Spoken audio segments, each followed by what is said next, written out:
They were losing people all over the place in Queensland these days, it appeared. The papers the next day were full of reports of an inquest that had been convened to examine the disappearance of a young British backpacker named Daniel Newt on the Cape Tribulation promontory almost 2 years earlier. Newt had set off alone on a 6-hour hike to a place called Mount Sorrow and had dutifully filled out the safety forms bush hikers are asked to complete to help searchers in the event that they fail to return. Unfortunately, no one from the National Park staff collected or checked the safety sheets that day. In fact, it turned out that no one from the National Park staff ever collected or checked safety sheets. So when Newt failed to return, no one noticed and no alarm call went out. Even more puzzling was that although Newt had left a tent pitched on the grounds of the backpackers' lodge in Daintree, the staff at the lodge did not notify the authorities that he was missing for 23 days.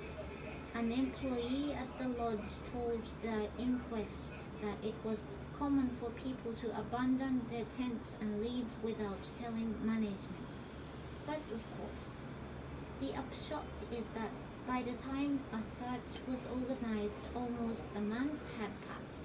Newt's body has never been found.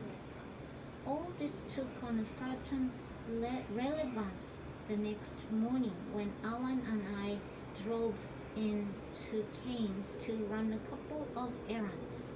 Something in the window of a sportswear shop caught his eye, so we went in. While he was off trying on items of clothing, I chatted pleasantly with the two middle-aged women who worked there. I mentioned for no reason, just making conversation really, that Cairns had been much in the news lately. "Oh," said one of the women, a little coolly. "You know, the Lonergan case and the Chinese boat people and this poor kid who went missing at Daintree." "Oh, all that," said the lady with a dismissive air. "They always blow things out of proportion down south." Her colleague nodded vigorously. Whenever there's a chance to make Queensland look bad, they leap on it. It was just the same with the cyclone. I was in Sydney that week visiting my sister, and do you know they had pages of articles about it? "Well, it was a big story," I pointed out, "but they haven't had covered it like that if it had been in Western Australia."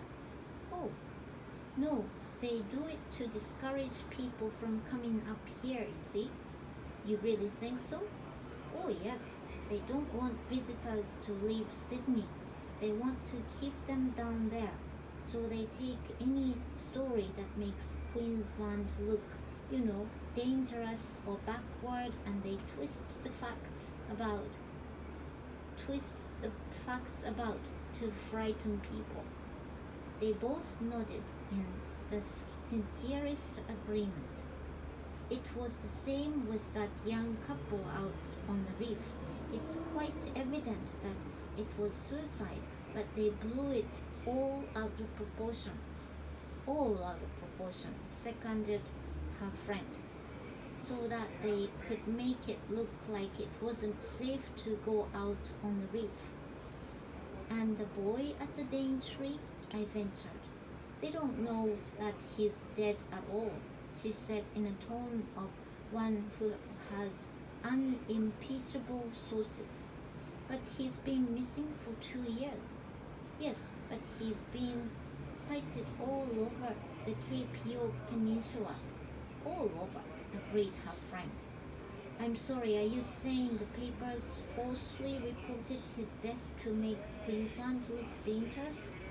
I'm just saying that all the facts aren't in. She nodded primly and crossed her arms. Her partner did likewise, and I thought, madder than cut snakes.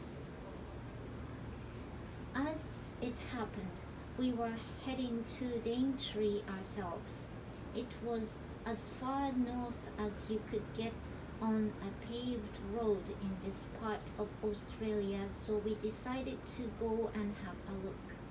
By mid-morning, all traces of rain had abated and the sun began to come out, tentatively at first, but then with sumptuous gusto. Queensland was transformed.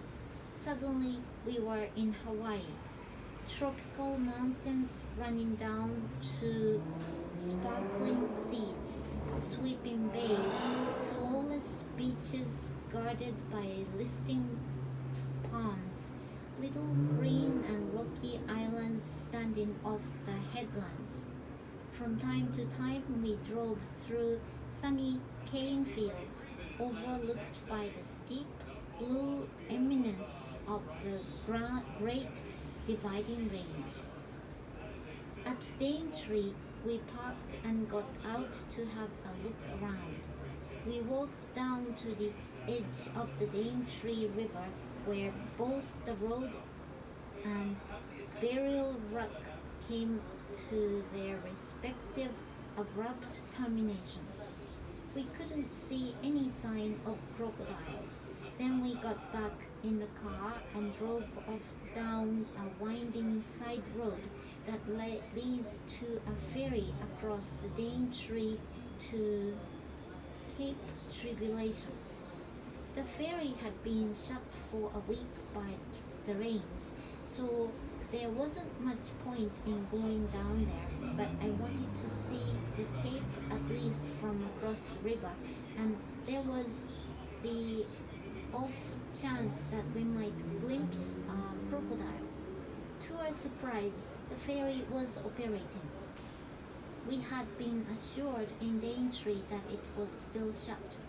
Reopened yesterday, said the ferryman, a man of few words. So we took the ferry across and set off on the 20-mile drive to Cape Tribulation through Daintree National Park. The road would wound up and through a mountainous and intensely beautiful rainforest. We had at last made it into the wet tropics, and I couldn't have been more pleased. The Daintree Forest is a remnant of a time when the world was a single landmass, the whole covered in steamy growth.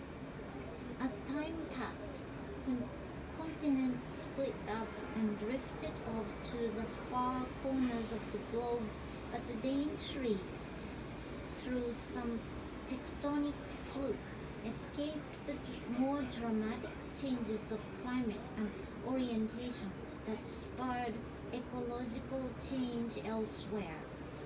In consequence, there are plants out there, whole family of plants, that survived as nowhere else. In 1972, scientists began to appreciate just how ancient and exceptional Australia's northern rainforest is when some cattle mysteriously sickened and died after grazing in jungle's lower slopes. The cows, it turned out, had been poisoned by the seeds of a tree called Idiospermum australiensis. What was unexpected about this was that Idiospermum was thought to have vanished from the earth 100 million years ago. In fact, it was doing very well in the Daintree, as were 11 other members of its family, a primitive outpost of botany called the Angiosperms, from which all flowery plants are descended. That's the kind of place Daintree National Park is. Dark, dense, seeming to belong to some remote epoch.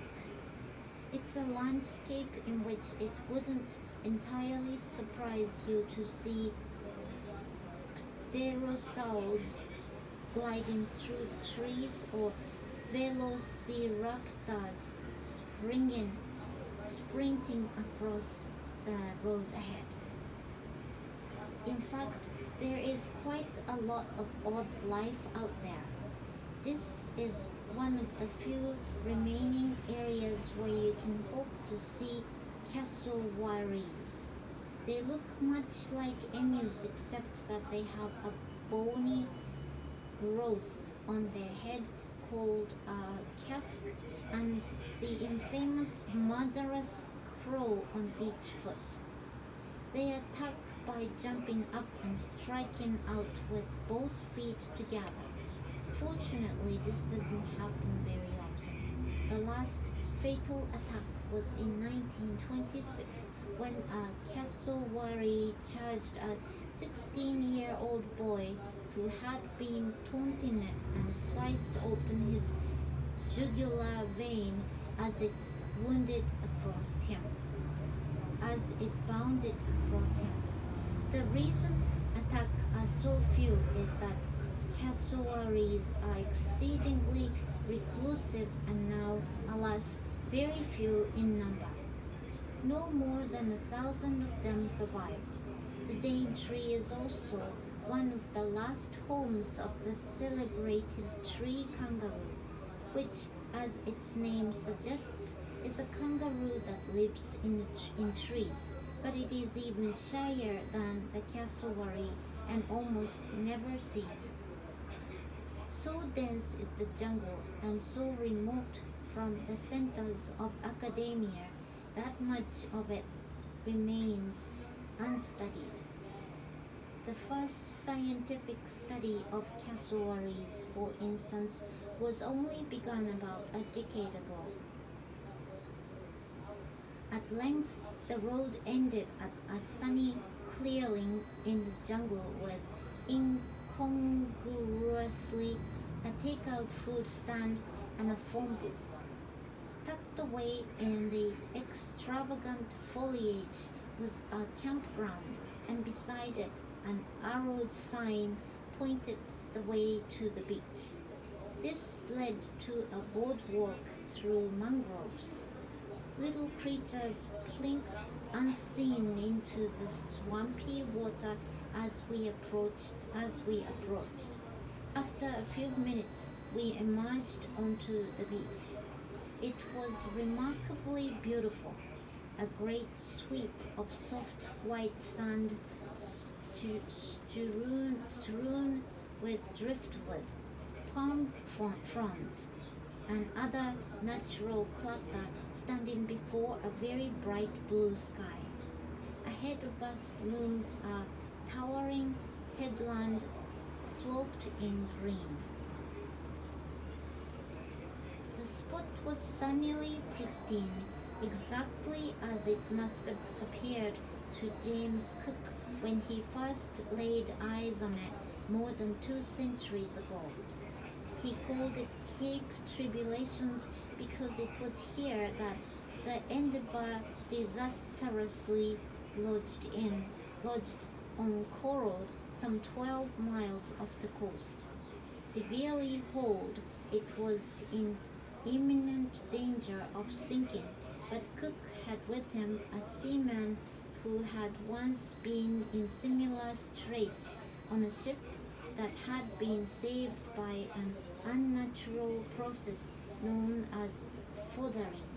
In effect, bandaging the underside of the ship by running a sail underneath it and pulling it tight to cover the hole. It was a desperate and improbable measure, but miraculously it worked. Cook nursed the ship to shore a few miles around the headland from where we were now. The crew spent 7 weeks making repairs before sailing off to England and glory. Had the Endeavour sunk and Cook failed to get home, history would of course have been very different. Australia would very likely have become French, an eerie thought to say the least, and Britain would have had to adjust its colonial ambitions accordingly. No part of the world would have escaped the effects. Melbourne might now stand on African plains. Sydney could be the capital of the Royal Colony of California. Who can possibly say? What is certain is that the global balance of power would have changed in ways beyond imagining. On the other hand, we would almost certainly have been spared the Bee Gees, so it's not as if it would have been an unmitigated disaster. Alan and I explored along the beach for a half an hour or so, then walked back to the clearing where the food stand was and had a look at where the road continued on to Cooktown.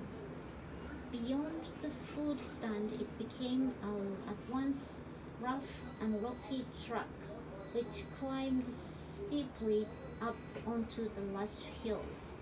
It looked like something Harrison Ford would struggle to negotiate in an adventure movie.